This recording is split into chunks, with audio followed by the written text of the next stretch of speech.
Let's be honest, we're all swimming in digital files, aren't we? We've got folders inside of folders, just a sea of documents and images. But how often do we feel like we're actually connecting the dots? Today, we're going to talk about a really powerful idea that could change all that. It's about moving from just having files to actually having facts that are connected, using something called a semantic archive. You know this feeling, I'm sure of it. You're digging into a topic, you find that one perfect date, or a name, or that critical photo, and then, boom, a dead end. You've got the what, but the how and the why are totally lost. It's like finding a single lonely puzzle piece, but having no idea what the picture on the box is even supposed to look like. Well, that frustrating experience? It's what we're calling the archive dead end. So let's dig into the core problem with how most digital archives work today and why they keep leading us down these frustrating rabbit holes that go nowhere. Okay, let's make this real. Imagine you're researching the Korean War, specifically the Incheon landing. You find a file, and it probably looks a lot like this. You get a quick description, a couple of photos, the date, and a key figure, General MacArthur. I mean, it's useful, yeah, but just look at it. It's just a flat list of disconnected facts. And right there, that's the dead end. What was the point of the operation? What happened because of it? To find any of that out, you have to back out, open a new tab, and start a completely new search. The archive isn't helping you connect anything. It's literally making you do all the work. It's an information dead end by its very design. So, how do we fix this?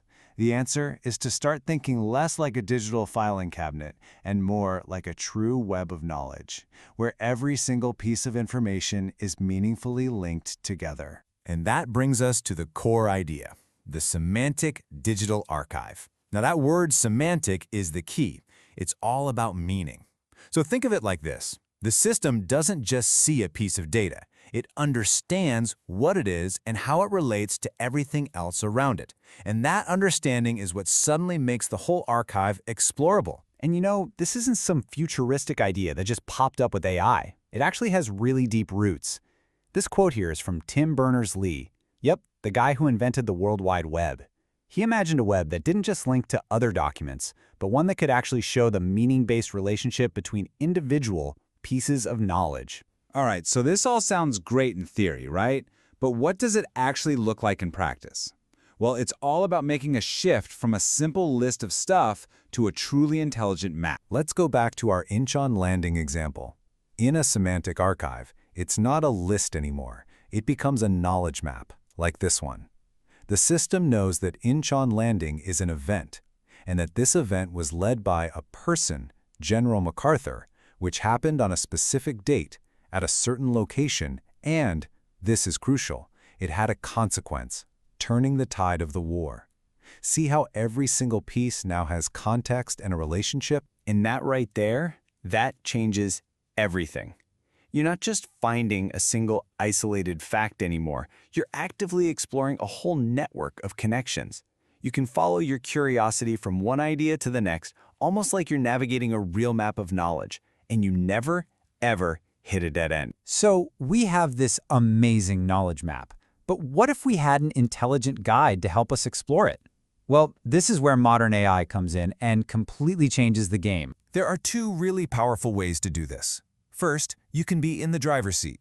You navigate the map yourself by picking categories or facets like, show me all events involving this person, or show me everything that happened at this place.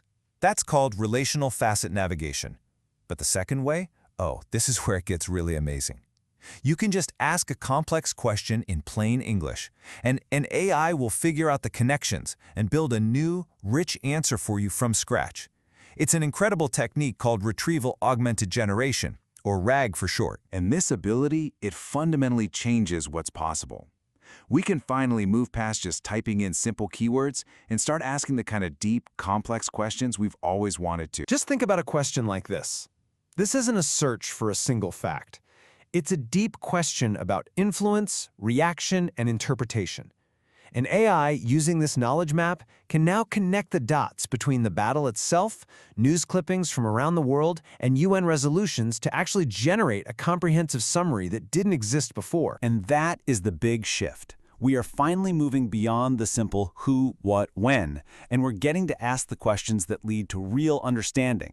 How was this whole thing interpreted, and why on earth does it actually matter? So when you put all this together, what does it add up to?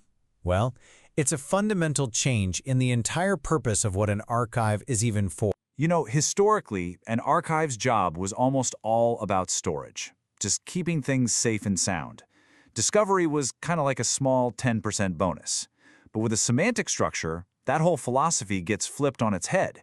Now, the main purpose, maybe 80% of it, becomes active discovery, and storage is just the foundation that makes it all possible. And this is the ultimate takeaway here. We're not just building a better search engine. We are transforming archives from these dusty digital filing cabinets into living, breathing platforms for generating brand new insights. They become tools not just for finding what we already know, but for discovering things we never even knew to ask. And that really leaves us with one final huge question to think about. If all of our collective knowledge in science, in history, in art, if it was all connected in this meaningful way, what completely new discoveries could we make? What patterns would emerge that we can't even begin to imagine today? The possibilities are just astounding.